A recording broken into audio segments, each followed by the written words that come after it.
Now at 9, 2 children are found dead after being swept away in a lake near Oklahoma City. Plus, the Joplin Police Department brings in 2 new members to their force. And how new teachers are getting ready for the upcoming school year. I'm Fernanda Silva with the story. The 4 states' most watched news starts now. As the beginning of the school year gets closer, districts in the area are gearing up, and hiring teachers is an essential part of that process. Thanks for joining us tonight. I'm Dow Quick.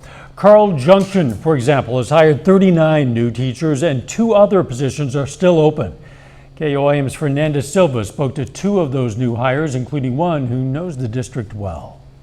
Lexi Miller attended schools in Carl Junction her whole life. In the fall, she will walk on the same highways she did as a student. But now, as a teacher, a member of the class of 2018, she will now partner with teachers who she learned from. Some of the teachers who were my teachers back then are still teaching there now, so it's really cool to be able to experience that with some of them. Lexi will also go back to a familiar place, the volleyball court. The former athlete will now be coaching the freshman volleyball team. I really want to bring in that a work ethic with my kids and start it when they're young, learning to love school, but then also love things outside of it and combine the work of being in a team and working together into the classroom as well. We're always proud about how many of our own graduates come back and teach with us. So most are from this area and from our local colleges and universities. In total, Carl Junction schools have more than 400 teachers who serve more than 3,200 students. Across the state, people are seeing that there's a need for quality educators. Fortunately, I think we've been very fortunate in that we've had quality applicants to fill all of our positions. Danielle Wilson will also join the team for the fall semester. She will be teaching early childhood special education, bringing her 12 years of experience working in a center for autism. I was looking for something to be challenging for me, and a classroom of 17 kids is going to do just that, and I'm excited to get kids ready and work in a school setting to, again, get everyone ready for the rest of their lives. In June, the new teachers went through a training. Well, for students, the school year doesn't start until August 21st. For new teachers, summer is going to be over sooner. They will be back to school in the second week of August. So we train in everything from the simple things like logging into your email and our systems for attendance and grades and things like that, to a specific classroom expectations, to our programs that might be more specific to grade level. I expect us to help kids feel comfortable in the classroom, as well as love coming to school, just because that's whenever my love of school started, was right from the beginning, and so I want to instill that in kids as they come up now. In Carl Junction, Fernanda Silva, KOAM News. The hiring process for Carl Junction School started at the beginning of last semester. The new hires went through a training last month, and they'll go back to school 2 weeks before the students. Out with the old and in with the new. Demolition is underway on Joplin's Columbia Elementary School. Columbia and West Central students combined to start classes in the new Dover Hill Elementary, which opened in January. Back in May, former students had the chance to take one last walk through Columbia Elementary and reminisce.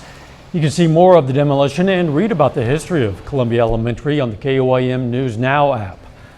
Let's check in with meteorologist Sam Lane for a first look at the weather. All right, it's been a hot look across the weather across our area today with temperatures in the upper 90s, and it's going to get hotter as we go through tomorrow. But first, this evening, looking pretty good. 80 at 11 o'clock and all the way down to 74 by morning. But tomorrow, the UV index is going to be pretty close to off the scale, 11, which is very high to extreme. That means about 10 to 15 minutes before you start to burn. So definitely make sure that you are using your hat, sunglasses, sunscreen. Find some shade, limit your time outside. Be sure to check on the pets as well as the elderly, as well as heat indexes are going to be well above 110. So we have an alert day for tomorrow because of the heat. Then we have an unsettled pattern setting up, which may mean some drought relief. Wouldn't that be nice? And then, of course, we go back into the furnace as we head towards the warming trend. Of course, I'll have all the details on that coming up in just a little while. See you soon. Authorities have recovered the bodies of 2 children from Lake Overholser near Oklahoma City. The body of the first child was recovered last night. The other was found early this morning. Police say there were 4 total boys at the lake fishing and celebrating a birthday.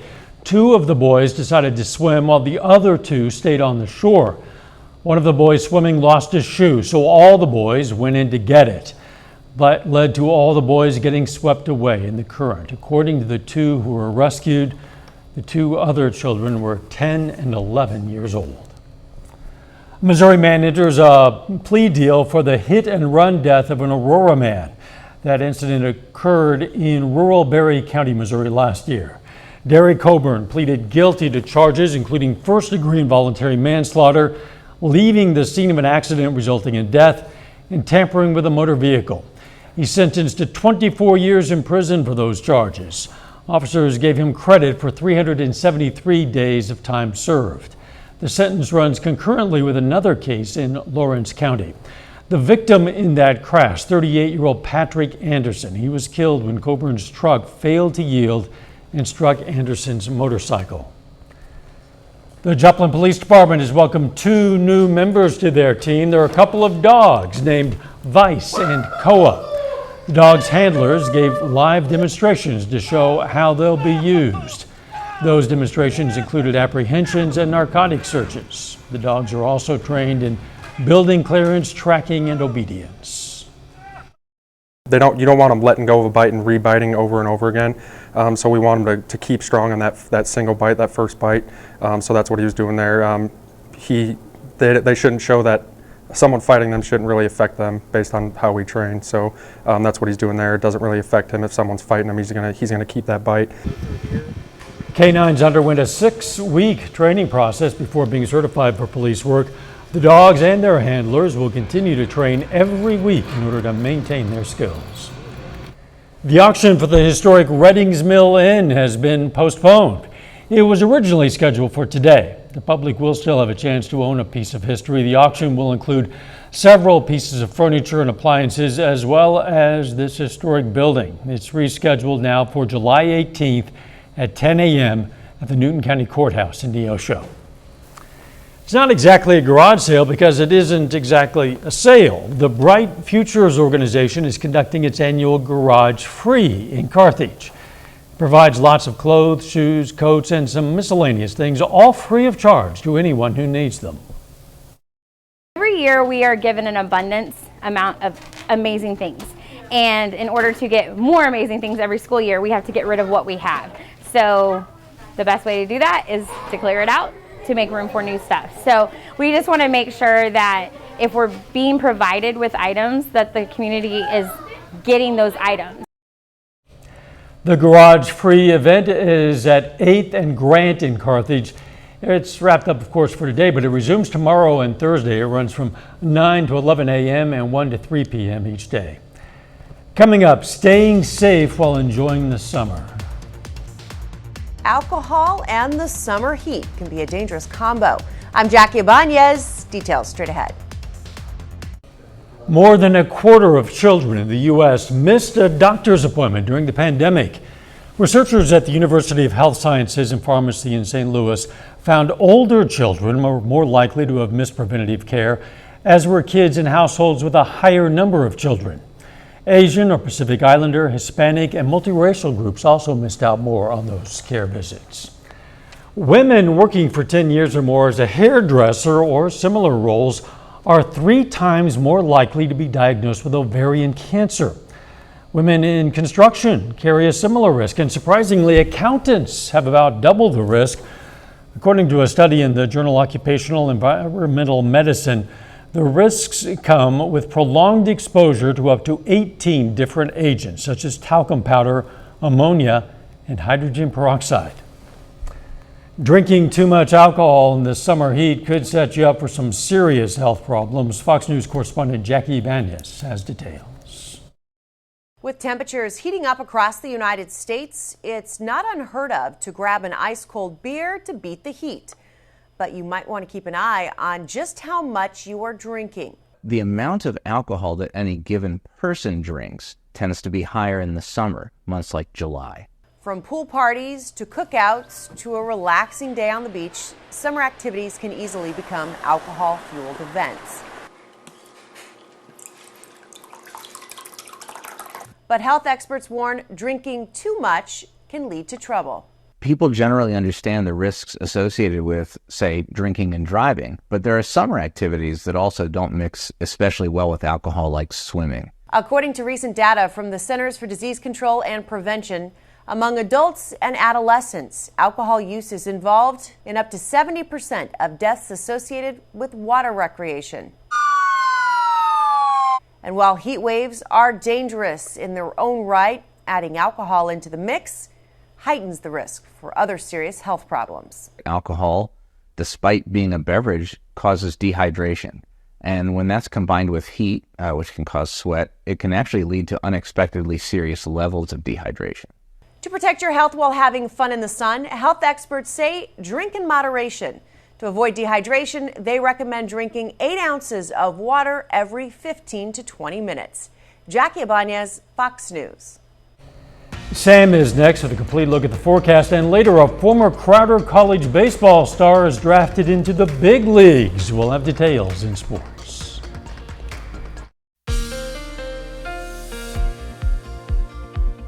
Well, it was pretty toasty out there this afternoon across the 4 states with temperatures in the mid-90s, and it's going to feel even worse tomorrow. But first, let's enjoy this evening at Seneca, Missouri at Indigo Sky Casino and Resort. Mostly fair skies, lots of blue conditions out there, and we had a beautiful sunset. This afternoon, we made it up to 95 in Joplin after starting out at 71, which was above the normals of 90 and 70. Thank goodness we weren't near that record of 109 back in 1954. And look at the rain. We're already about 10 inches behind for the year. That's not counting the amount that we were behind at the end of last year. So we're definitely in a serious drought across the area, and we could use some rainfall. But right now, we're looking at temperatures in the upper 80s, and we're seeing temperatures dropping slowly as we go through the evening hours, 81 in Cassville, as well as Monette, but it's still 89 in Chanute. And also the dew points are increasing, and that's making it feel a little bit more uncomfortable out there. You can see a dew point of 76 in Grove and Jay. That's just oppressive. And then it gets a little bit drier up to the north with a dew point of 65 in Iola. And when you factor in the temperature and the dew point tomorrow, take a look at these figures. We're going to be looking at 115 in Fredonia and Independence, 116 in Nowata. That's what it's going to feel like. And even here in Joplin, around 109. And then as we go into Thursday, we could see another round of plus 100 feel-like temperatures around the region. So it's definitely going to be oppressive for the next couple of days. Rain chances, they're going to be low for the next 24 hours. And then as we head through tomorrow night into Thursday morning, that's when we have a chance of showers and storms coming into our picture. And it's all because we have these little waves of energy dropping in the northwesterly flow. And as they come by, they generate complexes of thunderstorms that roll down our area in the overnight and early morning hours. And that's going to continue through the rest of the week. And if that verifies, then we could see quite a bit of rainfall in isolated spots. Some places could pick up several inches. Wouldn't that be nice? Whereas other areas are going to be not so much, generally around 1/4 of an inch. And then the European model is not as aggressive with the rainfall amounts. So it looks like we're going to get some rain, but we definitely need a lot more. Severe weather, we don't need it. But unfortunately, there is a risk of that tomorrow, especially from Miami to the north, with the biggest threats being large hail and high winds. And of course, we'll keep an eye on that for you. Temperatures are going to be in the 70s tonight with partly cloudy skies. Then as we go through the day tomorrow, definitely hot. Temperatures around 100. And then here come the thunderstorms developing across a region. Those move through, and then we drop down into the 70s for your Thursday. And then Thursday afternoon, the thunderstorms develop again in isolated pockets with temperatures in the mid-90s. And then as we go through Thursday night, here comes yet another wave through our area with showers and storms and lows in the 70s by Friday morning.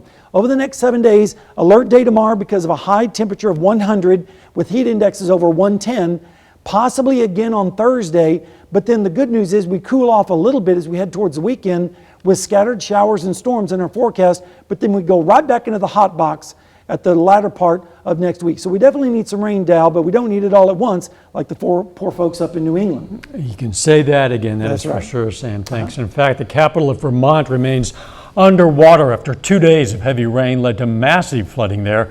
Multiple rescue crews have been positioned around the city as officials keep a close eye on a nearby dam threatening to overflow the Winooski River. That river flows through Montpelier and could cause high waters to surge through the downtown area where flooding is already waist high. Authorities believe this week's slow-moving storm dumped 2 months worth of rain in about 2 days. leading to flash flooding that washed away roads and damaged dozens of homes and businesses. Coming up, trouble traveling abroad. Passport panic, more worrying and waiting this summer as the State Department deals with a backlog of people wanting to get their passports. I'm Eric Shawn in New York. I'll have that story coming up. Lawmakers are accusing the Saudi Arabian government of sports washing its human rights abuses with large investments in popular sports, including that planned merger between the Saudi-backed Live Golf and the PGA. PGA executives testified the sport faced an existential threat in its previous standoff with Live. Some families of 9/11 victims attended the hearing. They've said they're shocked and offended by the planned merger. The PGA has committed to families with 9/11 families, and executives say the merger is not a done deal. Microsoft could finalize a deal with video game giant Activision Blizzard in the next few days. A federal judge's ruling paves the way for that $69 billion deal. It comes just ahead of the July 18th contractual deadline. The FTC argues Microsoft could withhold popular titles like Call of Duty from rival platforms like Sony PlayStation. District Court judge in Northern California says the government has not shown that outcome is likely. Americans are planning trips abroad in record numbers. As a result, the demand for passports is picking up and causing a new snag. There are now major delays in the time it takes to get a passport. Fox News senior correspondent Eric Shawn has details. Passport problems are posing a threat to summer vacation plans. With worldwide travel rebounding to pre-pandemic levels, there is a massive backlog of U.S. passport applications, leaving many travelers scrambling. I had no idea that it was going to take this long. Ginger Collier's family started the passport application process months in advance of a planned trip to Italy this past June. But the vacation was almost in jeopardy when the passports did not arrive as expected, forcing her to file the paperwork in person less than 14 days out, costing extra time and money. We thought we applied in plenty of time. Had no idea it was going to be this long and this stressful to get a passport. And Ginger is not alone. Many passport offices are seeing extra long lines this summer, and the crush of applications is forcing the State Department to open passport fairs to ease the strain. And now lawmakers are taking aim at the department. I've been really alarmed by the extended wait times for U.S. passport renewals and visa applications. The State Department issued nearly 22 million passports last year, a record high they expect to break this year as 500,000 applications a week keep coming in. Despite an increase in funding and staff, passport wait times recently surged to about 10 to 13 weeks. I have a task force established at headquarters to marshal all of these efforts so that we're really digging in on this. We were authorizing overtime. We've opened satellite offices. Even expedited passports are not that fast. They can take from 7 to 9 weeks. In New York, Eric Shawn, Fox News.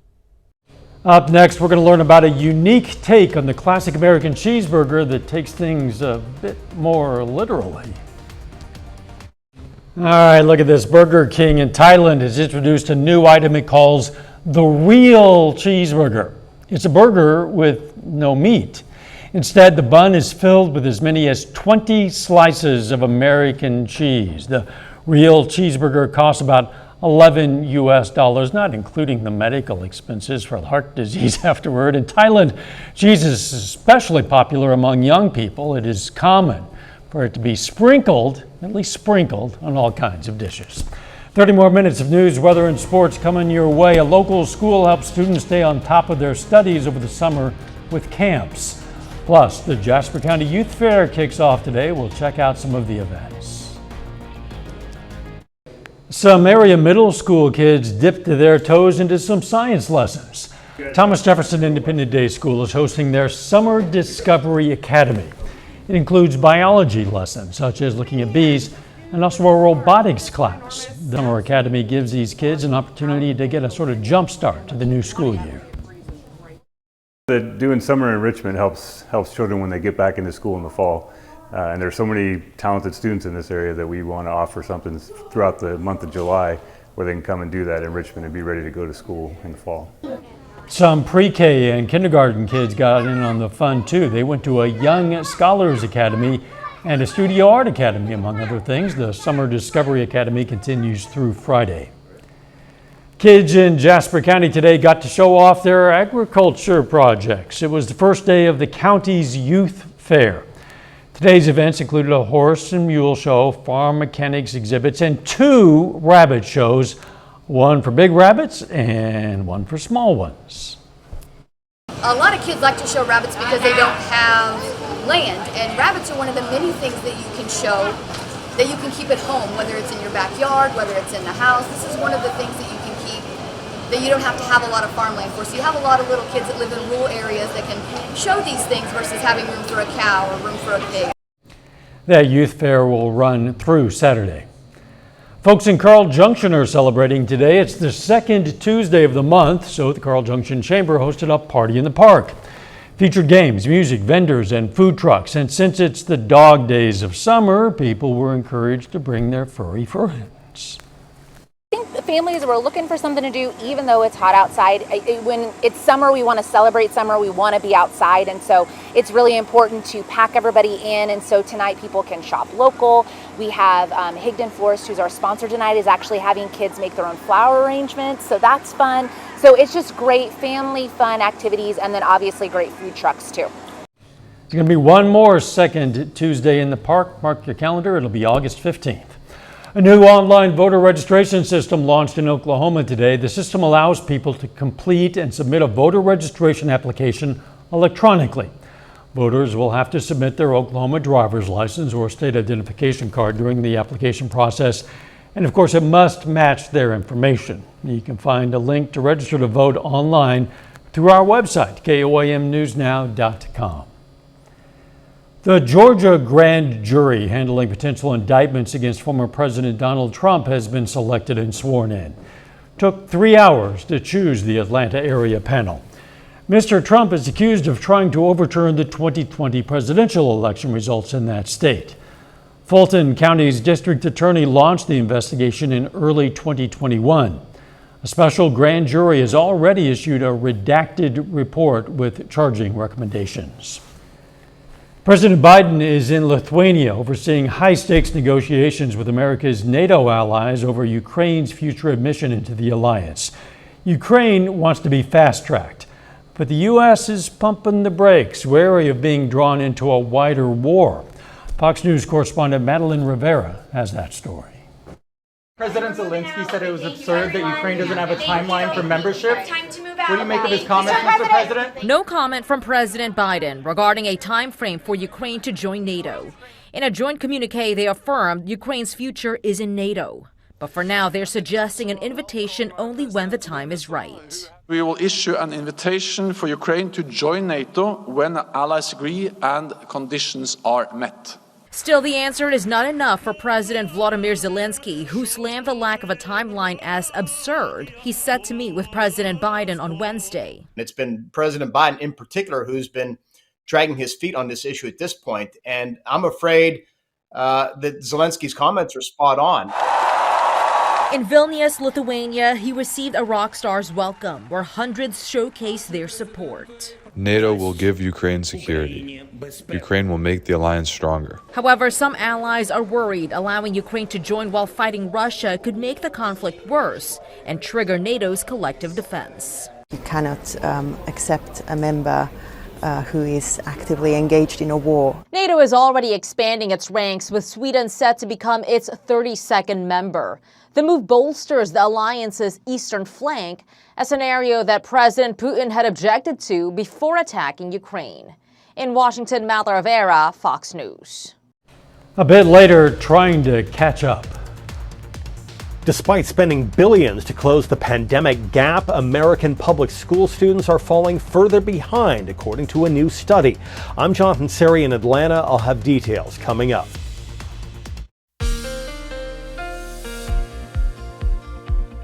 Well, it was another scorcher across the 4 states, but it's going to be even hotter tomorrow, or at least it's going to feel that way, with temperatures well over 100 degrees as far as the heat indexes.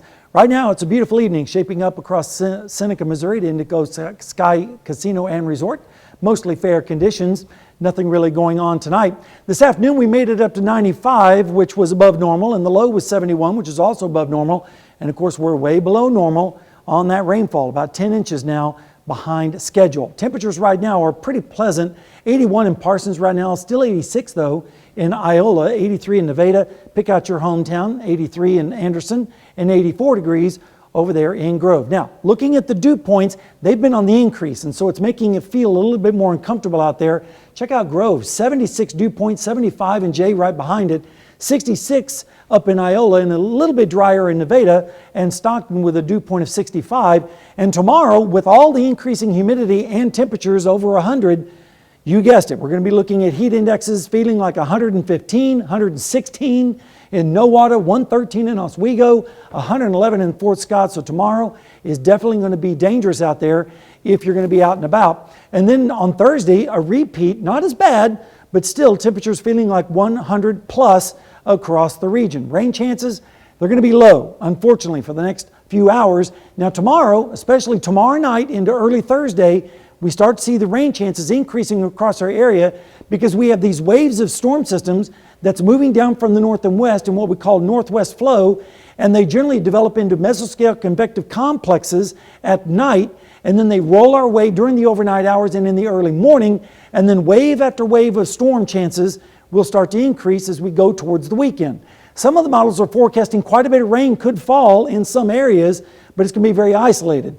Other models, not so much, and it's not as aggressive on the rainfall. So we'll have to wait and see how that pans out, but we definitely need the rain. We don't need severe weather, but unfortunately, there is a risk of that tomorrow, especially in our northern sections, with large hail and high winds being the primary threat. So breaking it down, tonight mostly fair, with lows in the mid-70s, and then as we go through the day tomorrow, temperatures rising into the 90s to around 100 degrees, and then here comes the thunderstorms from the north, sliding across our area, and then as we go into Thursday morning, lows in the 70s, and then Thursday afternoon, partly cloudy with highs in the 90s once again, and then as we go into Thursday night and Friday, here comes another wave, bringing some precipitation, hopefully, with lows in the 70s, and over the next 7 days, here's the forecast. Tomorrow, alert day with 100. 97 on Thursday, possible alert day then as well. Cooler as we head towards the weekend is hopefully we get more rounds of showers and storms, but then we go right back into the heat and the furnace next week with a high near 100 by next weekend. Yeah, when we say cooler and you're still talking about upper 80s pushing 90, that's, I guess that's some relief. That's right, yes, exactly. Thanks, Sam. That heat can be dangerous. In fact, it kills more Americans than any other weather-related disaster. Now the Biden administration says they're going to take some new actions to officially warn people about heat-related dangers. The National Oceanic and Atmospheric Administration will use $5 million of federal money to create 2 new virtual research centers. Those will help underserved communities around the U.S. better understand and prepare for extreme heat. Scorching hot temperatures in Florida have people flocking to the beaches to try to cool off, but boy, they're not finding much relief. That's because ocean temperatures are rising. The National Oceanic and Atmospheric Administration, NOAA, reports the water temperature at one of its buoys near Key Largo reached close to 97 degrees last night. Coming up in sports, the MLB draft wraps up today, and a Crowder College alum had his name called. Plus, the Outlaws try to make it 2 wins in a row tonight. John Dales has those stories and more just ahead.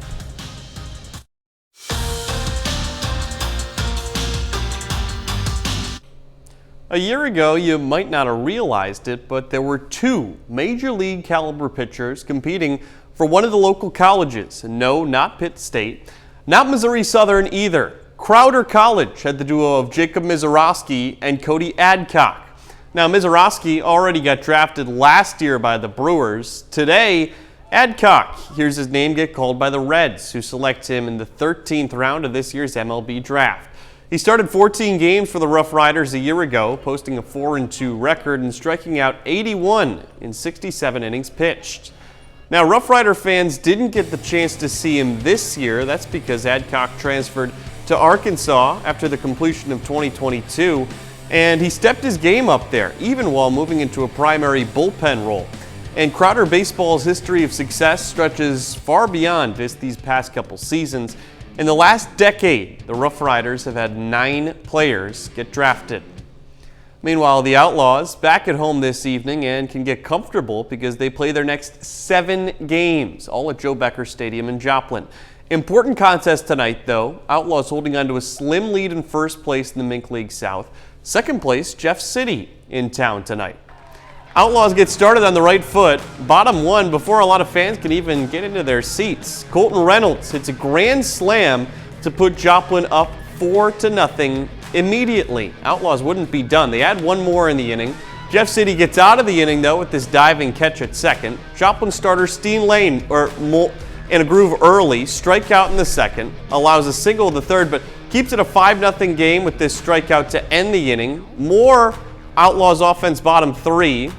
First, Nixon Brannon hits a double coming up later right here. Brannon at the plate knocks one to center field over the center fielder's head, and that gets down and bounces for a ground rule double. Very next batter is Reynolds, and he hits another one to the wall in right field. Brannon is not going to come around to score, though. That gets down. It's a double. Second and third. Outlaws wouldn't add another one on, though. Strikeout here. Jeff City pitcher fired up to get it. Lane with another strikeout later in the fourth. Renegades get back into it, though. Tie game at 6 in the 8th inning. Not the only Mink League action in the 4 states tonight. About an hour north, Nevada Griffins back at home this evening, playing host to the Clarinda A's following their loss to the Outlaws last night. Griffins not able to get it done tonight, though. They fall 7-2. A's score 2 in the second, 2 more in the third, then an insurance run in the fourth. By the time Nevada got on the scoreboard, it was far too little, too late. Last meeting of the season between these teams, though, a real tough opponent because Clarinda has a better win-loss record than the entire South Division. That's all for sports. Back with more news after this. A new study shows the learning loss from the COVID pandemic is still severe despite spending billions of dollars to try to help close that gap. Fox News correspondent Jonathan Siri has more now from Atlanta. The pandemic is over and life is slowly returning to normal, but American students have a long way to go to fully recover from COVID-19. That's the word from NWEA, a nonprofit organization that measures growth and proficiency in schools. The group says its assessment of more than 6 million 3rd through 8th graders shows significant evidence of backsliding across all demographics, leading to deficiencies that will be difficult to overcome in the short term. These middle schoolers have to set the foundation for their reading comprehension.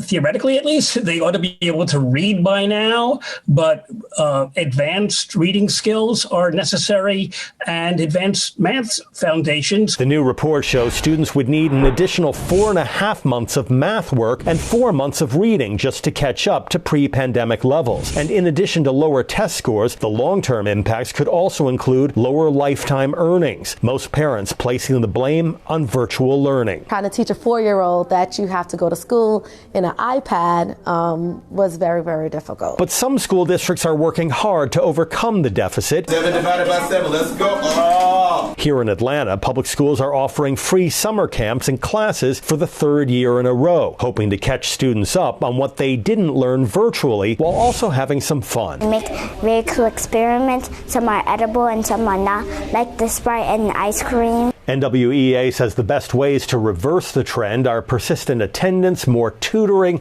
and a focus on mental health. In Atlanta, Jonathan Siri, Fox News.